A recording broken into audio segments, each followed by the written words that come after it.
Hello, everyone, and welcome back to the Cup of Joe with Joe and Joe podcast. I am your host, Joe, and with me, as always, is my bro, Joe. Wait a minute, I already did this bit. Never mind. You already did this bit. Damn it. Oh, fuck! No! Ladies and gentlemen, we're talking about what I consider to be the better Evangelion, and quite possibly the best mecha anime ever. I know all you Gundam fans probably have me on a death wish right now, but whoa. Hell yeah. I can't believe you just said that. That makes me so fucking happy. Wow. Okay. For if anybody listening to this has listened to our other two episodes, it's been a crazy week. Go back of and weeks. listen. Everything's coming up Millhouse, baby. It's all great. It's all awesome. We're all talking about all this fun stuff. Joe and I graduated. We are free adults, even though I have to go to school for 2 more years, but we're not going to talk about that. But we're free, and it's summertime, and that means lots of anime and lots of good vibes. And man, oh man, Joe, where did we leave off, Joe? Tell me where we left off. So last week we left off part 2, which is when what episode we went through episode 9 through 15. So that was the arc right after Kamina gave his life so heroically to help bring freedom to the humans on the surface. And so we got to see sad Simone. He was drilling away, making little sculptures of his bro. He found a girl in a chest, as you do. She helped to bring him out of his slump because she could see the true hero inside of him. The rest of Team Dai Gurren realized that Simone was their true leader after all. And with that, he piloted, Simone, that is, piloted Gurren Lagann into the heart of the enemy territory. And then he turned on the Spiral King so well that he fucking died. Because Simone is just that good at sex, as it turns out. Yeah, and that was the end of it. He flew off into the sunrise with Nia inside of Lagann and into the rest of the open arms of Team Dai Gurren. And it was a hype, awesome, happy conclusion to the arc. And it left me, when I first watched it, this is not my first time watching it, and also you, because this is your first time watching it, a little perplexed as to where the rest of the series would go. So let's talk about that now today. We're finishing it up, going from episode 16 all the way to 27. It's a long stint, so we're gonna probably glaze over quite a few things, just because, just to try and keep things a little bit more succinct. That way we're not just going to be sitting here like, and then in episode 16, they did this and this. Like, no. We're going to be going through a lot of these different points a little bit quicker, because then at the end, we're probably going to talk about the series as a whole and just the impact it's had on each of us overall. So, Joe, why don't you start us off here with episode 16? Tell us about this amazing, awesome episode. It's another fucking compilation episode, and there's this weird live action thing. I was so lost. There's so much Ava influence on this thing, man. So much. And I really thought they were gonna go like the last route of like the last Ava episode. But this is just a dumb compilation episode to set you up for 17. Right. So that's all you need to know for 16. So 17, what happens in this episode? There's a time jump, which I was not expecting. They go 7 years forward. We find out Simone and Nia are together. Rocio, however you want to pronounce it, voiced by Ichigo. He's acting really weird, and he's kind of in charge of everything, but really, Simone's in charge. He's like the whatchamacallit, like the Queen of England, whereas Rocio is actually like the Prime Minister. Yes, and one note I want to say, I think one of Rocio's friends is voiced by Jean from Samurai Champloo, one of the other glasses dudes in his little like science lab, but I'm not 100% sure. It's like the pinhead with the blue hair? Yes. Yeah, I think so as well. And in this episode, they have their the planet has their 1 millionth human, and they become under attack by the humanity extermination system. Yeah. lot of new things, because we're 7 years in the future and we're just like, oh shit, I wasn't expecting this. So, also in this episode, real quick, the proposal. Simone proposes to Nia, and she calls him back because eventually she was like, "Oh no, I don't want to do that because two people can't be one." And he's just like, "That's not okay." But then Nia also turns into some anti-spiral motherfucker, and it's just like, "What the hell?" So she's whisked away to, the land of Oz or some shit where she's probably going to have tea and crumpets. Anyway, episode 18, what happens in this one? You know how Rocio is being weird? Well, now he's just a dick. Yep. He brings Lord Genome back and makes a biocomputer. We learn about the spiral and anti-spiral history. The moon is going to hit the Earth. Nia is an anti-spiral, and Simone becomes arrested. What? Mm-hmm. Yeah, a lot of it. They just keep upsetting the balance of shit. It's just real whack. Also in this, we see what's the kid with the orange hair's name? Do you remember? Gimme? Gimme, yeah. Gimme and his sister. Dari. What the fuck's her name? Dari. Gimme and Dari are piloting like mass-produced mechs, and they're trying to fight off. I think they're called the Mugen, right? Mugen. Mugen. Yeah, which is funny because it's more Samurai Champloo shit. But they're trying to fight off the Mugen, and there's a line. This is my only note for this episode, Joe. It's when Gimme says to Simone, who's piloting Gurren Lagann, he goes, "We could have beaten it by ourselves." And then I have under that, I just write, "No. Just no." Because there's no way in fucking hell Gimme would have been able to beat the Mugen anywhere near as efficiently as Simone just did. But that's just me being like, "God, fuck you, Gimme." Anyway, episode 19. There's riots in the streets. Simone gets the death penalty. We find out there is a spaceship hidden underneath the city, where the city is built under the ruins of Teplin. But there's a spaceship gunman, and Lord Genome had planned for this. I don't know. Yeah, it's best if you don't think about everything too hard, because they don't either, and it's just the best way to experience this thing. But yeah, Lord Genome was just sort of like, "Yeah, I had a bunch of, I'm like Batman, I had contingencies. Well, what do you want from me?" And they're like, "All right, we'll take it." And so they just do that. Also, we have the introduction of Giga Drill Maximum, which was fucking incredible, and I loved it. It was super hype, and you're gonna be hearing me say that a lot with the remainder of this series, because we are going to levels of hype previously unattained, previously thought impossible by man. But let me tell you, oh boy, Yes. Joe, Yes. episode 20. Yes, for all of you who have a penis, by the end of this, you're gonna be quite stiff. But episode 20, Even those that don't, you're gonna grow even- one, even- and it's gonna even if get you- massively stiff. yeah, there's no avoiding it. Episode 20, we get a little bit of jail life with Simone and Viral. We get a little bit hinting of biblical stuff with the spaceship being called like the Ark Gurren, like Noah's Ark, and they're loading animals onto it. Yes, and also just a them little 2 by thing. 2. One of the, I forget where it was in what episode, but like way earlier in the series, I made a note where I'm like, there's a lot of kind of like biblical hinting stuff in this show, but nothing to go on. But in this episode, we find out that basically the plan to like hide underneath the crust of the earth, like where most humans have spent their life, isn't going to work when the moon impacts. Like it's going to kill everybody.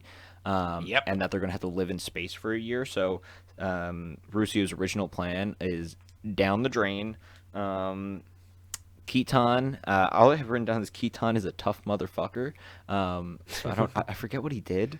And then the last is Yoko! Exclamation point. Yeah, because this is the episode where at the very end, we see that Simone is he's in jail with Viral, and they're in their own cells. And then at the very end of the episode, Yoko, oh no, because Nia is there confronting them, and then all of a sudden she gets shot at by Yoko, and she's just like, "Go away for a little bit, and you become a bitch, Nia," and you're just like, oh, like the fucking hype squad comes in. They're all just like, Oh, oh my god.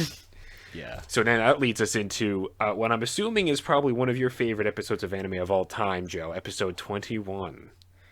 Man, there are things in a man's life that he doesn't think he needs, but then when he gets them, he realizes he can't live without them. um, so as the spaceship goes up and leaves the planet, we find out that it was a trap set by the anti-spirals and that they were waiting for them. So now, Rusio has to find a way to kind of fight off all these Mugen in space, and then we get a flashback to find out where Yoko's been for the past 6 years. Um, and she's been a teacher on an island, and she's been hiding her background and just wants to live a simple life educating people. And we get this really nice, just down to earth episode about where she's been and what her life has been like. But most importantly, we see Yoko in a teacher's outfit, and I didn't think I needed that in my life, but I can't live without it now. Oh boy, I had to do some research, if you know what I mean, after that one. Mm. Maybe TMI for our listeners, Joe, but I'm glad you feel comfortable sharing it. Remember, sometimes it's better to leave a little to the imagination, as Yoko likes to say. Oh boy, there was a lot in the imagination there. But moving on, there's also something important in this episode is that Viral kind of turns good. He pulls a Yeah, Vegeta, and exactly. He pulls a Vegeta, baby. I'm happy you were able to make that connection as well. He pulls a Vegeta, and he's like, "All right, Oh, like, anytime a bad guy becomes a good guy in anime, and even sometimes in just movies and media in general, I think at this point, everyone who knows anything about Dragon Ball is like, oh yeah, like Vegeta. yeah." So because well, it's even specifically with Vegeta because he doesn't really become a good guy. He's still like, Kakarot, I'm gonna kill you when I get the fucking chance. So very similar thing, but Viral's now a part of Team Gurren, which is pretty crazy. Yes, and it's just to protect the world because he's like, I got people that I want to protect too. Very similar to Fajita when he's talking to Carrot. Anyway, episode 22. Okay, episode 22. We have the space fight. The Gurren Lagann is now able to combine with the actual spaceship, the Art Gurren, Fuck yeah! and the design, Fuck the design yeah! for this is amazing, absolutely amazing. I'm like, oh my god, they just keep getting bigger, like something else. Moving on, and we also find out that the moon is a fucking gunman slash ship. Like, it's a mech. The moon is a mech. The moon is a goddamn mech, and I love it. I'm just like, this is ridiculous and over the top, and I'm so excited. The moment you put a mech inside of a mech, I was like, I am here for whatever happens next. And then they're like, also, the moon is a mech. I'm just like, this is better than Citizen Kane. You will never change my mind on that. Yes. Okay. 23. Yep. Rusio wants to kill himself. Doesn't happen, thank goodness. But how doesn't it happen, Joe? Oh. This is very important. Well, Simone wants to see him grit those motherfucking teeth. Oh man. Fuck yeah. I once I saw the ship was like crashing and that I was like no. I'm like please make the connection. Please make the connection. And they did it and they got the dramatic face of Simone with the punch. I was like, "Oh, man, I love that." Rossio, let me see you grit those teeth. Bam! Just So wails him, which probably would have killed him anyway because like the impact of that fist to his face would have shattered his skull and melted his brain way faster than a bullet would. But by God, it was hype as fuck. it was awesome. And another important thing in episode 23 is we get the space outfits. And whew, Oh yes, Cool. it's very important, Joe.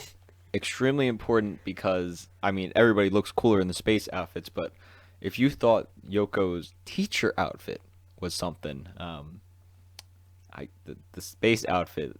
I watched all this. I watched episode 20 through 27 all last night. I stayed up from like I don't know 10 p.m. to like 1 in the morning watching all this, and yeah, going from no Yoko to a lot of Yoko was a shock to the system, to say the least. It's very hard to go from little Yoko to a lot of Yoko to then even more Yoko, if you catch my drift. You're just like, oh, that's too much Yoko for the brain to handle right now. But I'll take all the What else Yoko I can happened? get. Yes, exactly. Also, in episode 23, they try to do a bunch of like scientific mumbo jumbo explanation sort of crap. But of course, everyone there was living under rocks up until 7 years ago, so no one knows what the fuck is going on. So then, whatchamacallit, Ron Ron. is just like, it's basically the power of level save the universe, and fighting spirit powers our shit. And everyone's like, yeah, let's go, love and fighting spirit. And it's just like, yep, this is how you are supposed to watch this show. Don't fucking think about it, just feel it, you know? Yeah. So it's about at this point going into 24 that if you don't have a master's degree in physics, things get a little, just a wee bit confusing. Just a tad. Teeny tiny tad. So what happens in what happens in 24? The space fight continues. There's a giant naked Nia in space. Ava reference, big Ava reference. Like Totally.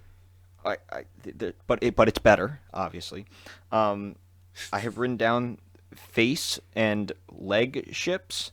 And everybody dies. Did everybody die in episode 24? What happened? Yeah, so here's the thing. I have almost the exact same shit written down. I have despair is weird face slash feet slash hand features. Like, that's the true form of despair. And then also lots of death. This is when all of the other our favorite characters. side characters Yes! are sacrificing themselves battling in this fight. So Yes. episode 24 is a big one for a lot of the side characters. I don't remember most of their names, but I know all their faces. I know what they did. You have the twin guys who sacrificed themselves in order to save Gimme and Dari. Yep. You have the rest of some of the other bits of the team. Like you have the mechanic lady's husband who fights in the monkey mech. He gets killed off in this. What's important to note is that currently they are trying to transform the battleship moon that they're in into a mecha because Gurren Lagann, which means that you have Simone inside of a mech who's inside of a mech who is now inside of the ship to trying to become a mech. In order to do that, though, he's got to output a crap ton of spiral energy in order to actually charge up the ship to be able to transform. Because as everyone knows, spiral power is in its most powerful state when in the form of a human. Obviously, you fucking idiot. Anyway, episode 25, Joe. There's a space C. I have written down physics. It's very cool. Rip Keaton, who went out in a blaze of glory and got his kiss from Yoko, which I was kind of a little angry about because I'm like, that's not your girl. That's Kamina's girl. But hey, Keaton's pretty cool, so I'll take it. He kind of took the dad role of the group in this last part of the series. And at the end of this episode, the super mecha forms, I believe. Hell yeah, Super Galaxy Gurren Lagann forms, and I'm just at this point I'm peeing my pants with excitement. I'm just like, so many mechs inside of mechs, and I'm just losing my goddamn mind. But we only get that immense high because we were brought down so low from Keaton's sacrifice, which I want to talk about that real briefly. It's just they're in that sea and there's a contraption at the bottom and they're just like, we have to blow it up so that way we can get out of the sea. Otherwise, all of our spiral power is going to dissipate. And Keaton knows what Yoko is going to ask to do because Yoko is like, I will take the bomb and detonate it into place. And they're just like, Keaton's just like, I'm doing that. Fuck you, Yoko. And he gives her the smooch, which I was also very much like, but yeah, you're not supposed to. No, fuck off. You're not supposed to do that. Since watching it again, I've softened on it a little bit, but I'm also still very much like, no. That's Kamina and Yoko. It's not Keaton and Yoko. We're not doing this. It seems But like more of a selfish thing, like, oh, I just want to kiss a pretty girl before I die. yeah, and he states that as well. Like he's just being like, yeah, just me thinking of myself again. And Yoko just like hugs him back, and because she knows what he's going to do, so it's like, you get this one. Do it again, and I'll fucking shoot you in the goddamn urethra. Anyway, he does his sacrifice, which is fucking badass, and I love it because his all the mechs are inside of mechs, and his was doing that as well, but it got crushed, and they thought he died. But then the mech that was inside that mech shoots out, powered by all his intense spiral energy, which I love because you can see this little spirals forming inside of his pupils, and he's just like, yeah, like battle screaming, running in with the final drill bomb missile thing, and it goes off, and it's like, goddamn, that was honestly pretty badass, and Team Gurren is able to escape from the ultra dense space sea thing, which then brings us to episode 26. We meet the anti-spiral dude, which, Joe, I'm gonna have to get your opinion on his design. We learn about multiple dimensions, and this is what I have written down for 26. Anti-spiral dude, multiple dimensions, more Ava shit. Yes. So it's no secret. I'll bring this up now. It's no secret that Gurren Lagann is a response or a sister series to Evangelion. They were, I think, a lot of the people, or some of the people that were like on the creative teams worked on both of them, or at the very least, it's very obvious that, you know, all mecha anime after Evangelion are heavily inspired by Evangelion. So, some of the stuff that happens in this is very similar to that. Specifically, the design of the anti-spiral, who is represented as like one figure, one person. It's this constantly shifting shadow form of like a human form, and there's just stuff fluctuating with inside of it all the time. It fluctuates from like actual like drawn animated stuff to just stock images of like brick and like paper and crap like this, and it's constantly flickering, and it's very disorienting, which is what it's supposed to do. I really like it because I feel like it works as a perfect juxtaposition to just how all the other characters look, because of course they're heavily stylized anime characters that are supposed to be like cool and badass, and you have just like this blob of constantly shifting random shit. Yeah. So it's just like, what the fuck is this? I think it works really well for what he represents. Yeah, so at this point it's 1 a.m. yesterday, or I guess still today. I'm exhausted, high off the Yoko train, and I see this, and I'm like, oh my god. I'm like, I fully give in at this point, and I'm like, I have no clue what's happening. This dude's design is both creeping me out and really just making me uncomfortable. I'm like, this is bringing back bad Ava memories. Yep, it can do that to you. And I believe, is this the episode where it's like they're like all frozen and they're living different lives, and Bunta becomes a human? I think Bunta became a human in I think it's this one. Yeah, because then they're on the thing. He becomes like a weird human animal hybrid thing. A beastman, some would say. Oh, I guess he just became a beastman. They never like specifically state that, but so that random. would make sense. This episode is full Ava. But within those dream states, we also see the return of Kamina. Which, how did you feel about those little reunions? I liked it. I liked it a lot. I thought that was pretty cool. I like how Simon kind of recognizes, like, wait a minute, like, this is a little weird. I'm like, the Kamina I know wouldn't worship, like, beg and grovel at somebody's feet. What the fuck? This Kamina is a pussy! Yeah, and What is this? I like how they're talking to each other, and Kamina's like, wait a minute, Simon, you're taller than me now.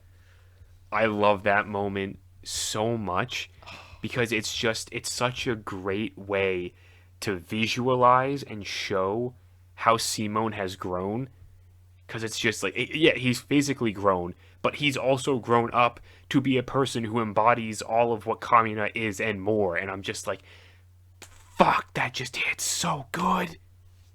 Yeah, that at first I was a little weirded out with it all, like super confused. I'm like, wait a minute. I'm like, why are they? I'm like, how are they robbing a bank? I was like, or a jewelry store. I was so confused, but yes, Ava shit. I I was so engrossed with these last couple of episodes. I actually didn't take that many notes. Yeah, 'Cause like I that's a said, I was so sign. engrossed. That's a good sign. So let's get to the. You got anything else for this, or are we ready to hop in the final episode? Just real quick, then Kamina also seeing Yoko again. No words are. He doesn't say anything, and Yoko just, I think, says one or two things to him. But they basically just share like a moment together, and then she shoots off to rejoin the rest of them back in the fight. But I just wanted to bring that up because I really liked that as well. But yes, now let's get into episode 27, the finale. All I have written down is a amazing final episode, and I love the end credit scene. Thank God.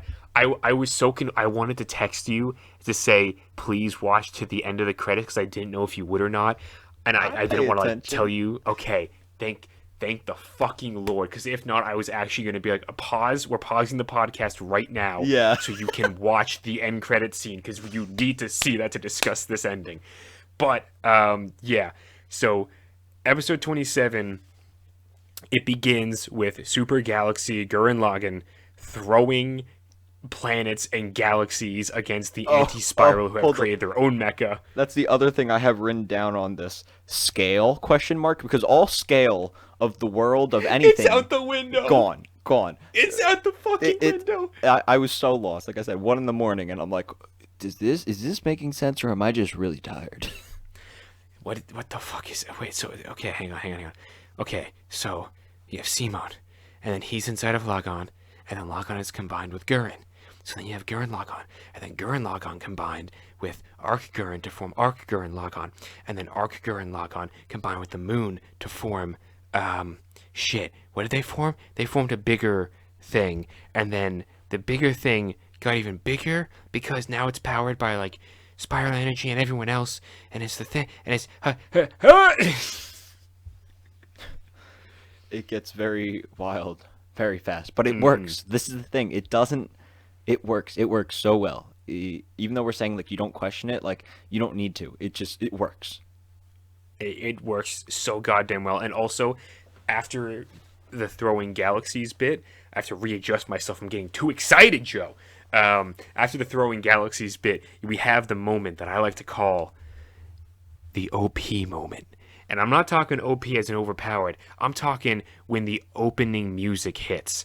It's when fucking Soraya Days, I think that's the opening song, Soraya Days, it fucking comes in and the battle happens and you're just like, ah! It's like, it's that moment where your blood, you can feel the blood pumping through all your veins at such a high pressure that you think you're going to go into like cardiac arrest, but it's like a good form of cardiac arrest because you're so excited and so hype, and you just like, this anime is just putting all the good feelings in my brain and releasing all those fucking great chemicals, and you're just sitting here watching two robots the size of universes punching each other for entertainment, and you're like, I am in the happiest, I am so happy right now. This is good shit. As I told Joe, I was rock hard for many reasons.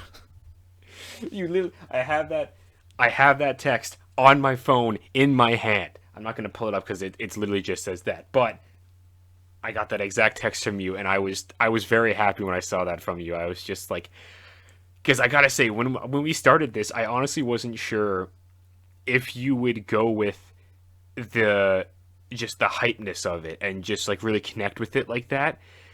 But when I think about it, like the person who showed me this, they like to be very critical of all the media that they consume.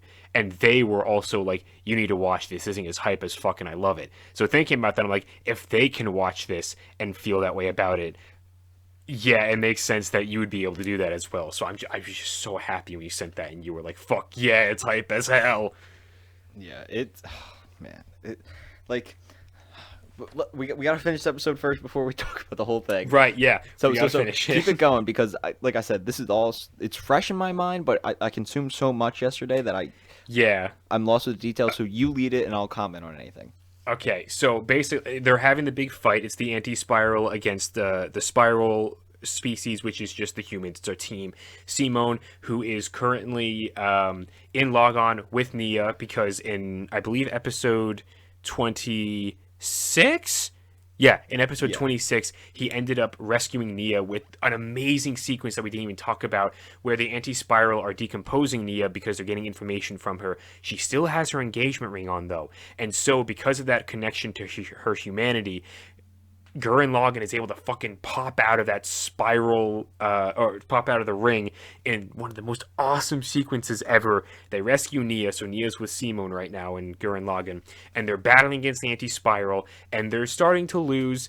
It's that thing where it's like they start to get hit down a whole lot, but they never give up. They keep going. And in one of my favorite animated sequences of all time, you have the anti-spiral using their like Doc Ock tentacles to just pierce into super galaxy Gurren Lagann, and then instead of like it trying to like remove itself, it just launches out the mech inside of it, and so then you have the moon mech going at them, and it Doc Ock tentacles pierce that, and so then the battleship mech Arc Gurren Lagann pierces out of that one, and then same thing happens to that one, then just standard Gurren Lagann comes out of that one, and then that one gets pinned down as well, and so it's like it's this constant race as they keep trying to get closer and closer and closer to the anti-spiral to fucking finish him, and it's just they keep going, they keep getting closer, and at the very end, I think it is Viral who unhooks Lagann from just standard Gurren Lagann and just chucks the head with Nia and Simone inside of it, and they turn into the head with the drill, and they pierce right on through, and they win. They defeat the anti-spiral, and they've saved the day. They all return to Earth, all those that had survived, and and it ends with a nice little emotional beat, because obviously, the beginning of this arc started with Simone proposing to Nia. So the final bit of this is their wedding. Rossiu is, the commemorating the ceremony or whatever. He's the one marrying them, and everyone's there. Yoko in a suit and tie, which I did not expect. I was like, hello. So that's neat. And then, everyone else looking very nice. Nia looking beautiful. Simone looking very handsome. And they have their kiss to get married. They kiss the bride. And then Nia dissipates. And everyone is just sort of besides themselves because they were like, what the fuck just happened? But Simone just has what kind of smile would you say? It's not it's a content smile. He's at peace. He's at peace. Yes, he knew. And like so, I got the feeling like Yoko kind of maybe knew as well. But everyone else was also very much like, what the fuck just happened? But he was just like, she was one of the anti-spiral, forces or whatever. She was a part of that system. And when we defeated that system, it was a miracle she was able to hold on for as long as she did for this ceremony and just to say goodbye to everyone. But so Simone then is just like, I have done all that I can, and I leave the future up to the next generation. And he hands his drill back to Gimme, and then with that, he swoops on his cape, and he walks off into the sunset in a beautifully painted final shot of all the characters standing there as he's going off and walking. And then we have a nice little after credit scene, which is taking place 20 years into the future, where we have President Rossiu, who's like the galactic president of like the spiral forces. Like obviously they've expanded into the galaxy, so now it's like there's just a confederate of different different species and different planets and all this sort of stuff, and it's a very futuristic city that takes place in. And then we catch up with a little boy who's trying to crack a coconut, looks like, with a drill, and he's having a real hard time. And then this old sage kind of appears, and he's just like, hey, you're going at it too hard, man. Go slow and steady and apply a little bit of force on the top, okay? And he does it, and he's like, wow, mister, it worked! And he's like, of course it worked. Just who the hell do you think And then he cut off because this kid is just sucking down that coconut. Like, I like you've never seen a kid drink coconut water, milk, I don't know what the fuck it is, this quickly. It's And coconut then water. he's coconut water, yeah. And then he's like, "Wow, gee, thanks, mister." And then he's like, "Yeah, I'm just nobody." But, you know, that's all right. And then you see one of the rockets lifts up and it illuminates his face. And it's the face of Simone 20 years on, just being a wise old sage and traveling the world. Man, yeah, and his like walking staff has a drill on the end of it. Of Um, course. I like seeing. Oh, did you see the little flash of Yoko that we got? She's back in her teacher outfit, and we see Yes. like her lower jaw, and she looks Yep. older. An older Yoko, or Miss Yomiko as she's known on the island. Yeah, that I wasn't expecting an end credit scene. I was like, end credit scene, what's this? And I was like, oh my god, it's an epilogue. Epilogues are always wonderful, especially when they just tie up some loose ends and just be like, yeah, this is where your characters ended up a little bit later on. It's so nice and it wraps it up in such a fulfilling way. I fucking love it. So, Joe, overall, give me this series. How did it affect you? What did you think before you watched it? What did you think after you finished it? Give me it all. Okay, so at first I'm like the first couple episodes I'm like, okay, this is like a kiddie stereotypical like fan service, like, oh, we're gonna give you mechs, we're gonna give you boobs, we're gonna give you excitement. Like this is just, I'm like, oh man, this is a Joe anime. I'm like, this has got everything Joe needs, right? I'm like, he loves this stuff. And Hmm. then it goes on and I'm like, whoa, I'm like, this is actually pretty good. Like this is really good story. Um and I'm like, okay, pretty cool, pretty cool. And then even with like Kamina dying and everything, I was like, wow. I'm like, this got really good really fast. And even part two, I'm like, okay, they're changing it up a little bit. It's an adventure anime. This is pretty cool. I enjoy this. Like, I'm like, I like this anime. This is good. I'm happy I watched this. And like I said after the second part, I'm like, where the fuck do we go from here? Um, and then once I realized I was not expecting a time skip. I was like, holy shit, there's a time jump. No Um, one ever expects the time skip. third part, the third part of this show is the best. This like you need the other two to set this up. Um, but this last part was amazing. It blew me away. I absolutely love this. And in 27 episodes they did all this. Like I think back to like um Samurai Champloo, and I'm like, and I thought that payoff was pretty good. Oh no. Oh no, I'm going back and changing the score. This is how you do a damn payoff. Ha! Hell yeah! It is. It is like the amount of progress made in the show, going from when they were buried underground and just discovered Gummin for the first time to then throwing galaxies as giant robots. It is insane. And I love thinking back to the first episode, the opening shot where you see Simone and you don't quite realize it's him yet, on this on the battleship, and like, he's in space and like the big battle is going on, and then it then picks up with Simone in Jiha village and just digging through the tunnels and all this sort of crap. And it's just like I think about that and I'm like, my god, those mad lads managed to progress us to that point from where we started, and it it just worked. It's incredible. Yeah, it's truly a great anime. I recommend this to anyone. I really thought this was going to be more child oriented or just younger, but once you get into the physics of things, um, whew, it gets pretty crazy pretty fast. And Joe, I love this thing. I really loved it. It was awesome. I am so fucking happy to hear you say that. Um, just 'cause this to me is probably one of my favorite anime, if not my favorite anime, just because of the message in it. Because it like at the like there's a whole bunch of yes science mumbo jumbo stuff that they do like to boil down to just love saves the universe and we can keep going because of fighting spirit and all this sort of stuff.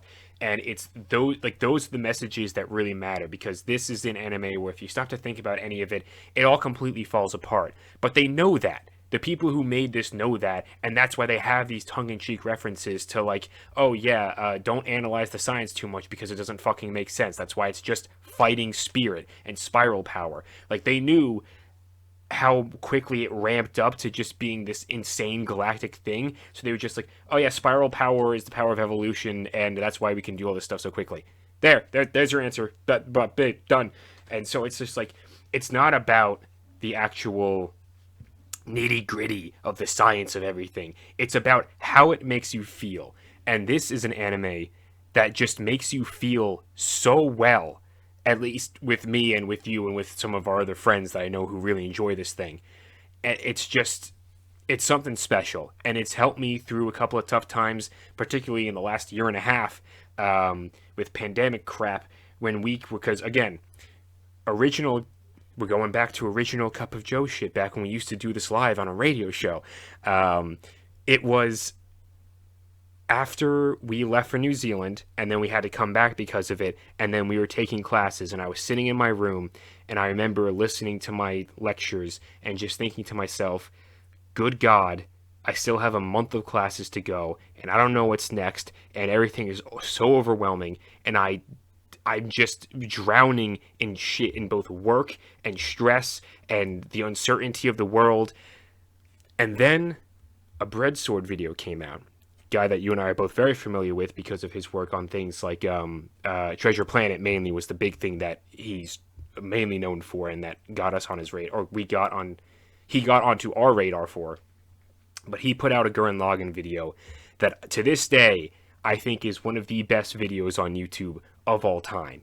And I do not say that lightly. It is one of my favorite videos of all time. So anyone who's like listening to this and you like Gurren Lagann, go watch Breadsword's video. I think it's called Gurren Lagann and Getting It, because it is immaculate. And I watched that and I was like, this made me feel things. And then I was like, well, I know what I have to do. And so instead of listening to my lectures, I holed up for another 24 hours, like, I don't know, like one night, and then like the next day, and then like that next night as well. And I just rewatched the entire series of Gurren Lagann. And then on my whiteboard, where I had all my stuff planned out for, like, you know, all my class bullshit, like, okay, listen to these lectures, write this paper, I wrote at the very top in all caps, kick out logic and do the impossible. And that line was up there from that point on until the end of that godforsaken semester. So this series is just, it's just a part of my soul. Yep, man. I especially when you said like the quotes of like what like the show is about. It's all about kicking out logic and doing the impossible. That's someone asked me what the show is about. That's what I would say. That's exactly it. That would be the subtitle. That's the mantra. That's the tagline. That's whatever the fuck you want to call it. That is the soul of the show. And I'm so happy I haven't watched the Breadsword video because I remember you sent it to me and I was like, oh, Breadsword's pretty cool. Maybe I should watch this. And you're like, well, actually, if you haven't seen it, maybe don't watch it.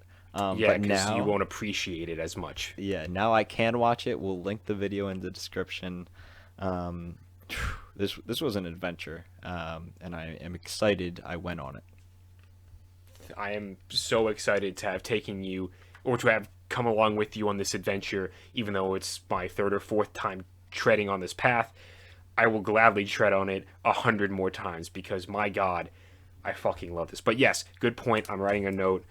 Link Breadsword vid, because I would very much like other people to go see that vid as well, because it's a fucking masterpiece.